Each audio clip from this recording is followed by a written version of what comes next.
After the collapse of the Western Roman Empire in 476, the Church was the only institution left that held Europe together.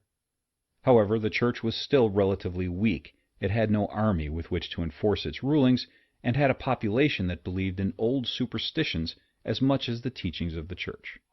As such, it had to rely on other means to unify the continent, both in belief and in politics.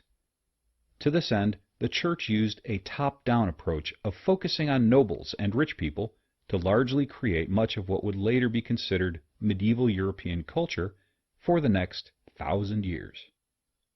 For hundreds of years following the fall of the Roman Empire in the West, the Church was the only intellectual power in Europe. This is noteworthy, considering that the largest library in Western Europe, other than Islamic Spain, had 600 books during this time, whereas the largest library in the Islamic world held over 100,000 books. Yet, however sparse its resources, the Church was able to expand its intellectual footprint through the use of monasteries, or communities of individuals who had devoted their lives to God. Monasteries created relatively safe places for knowledge to be not only transmitted but also furthered.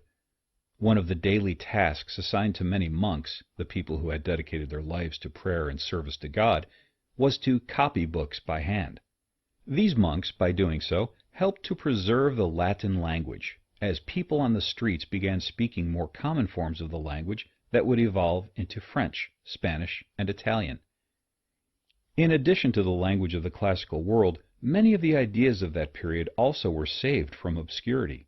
Among the most notable of these is St. Thomas Aquinas' writing on the nature of God and the idea of natural law, or that there is inherent good and evil in the universe, and humanity knows the difference naturally.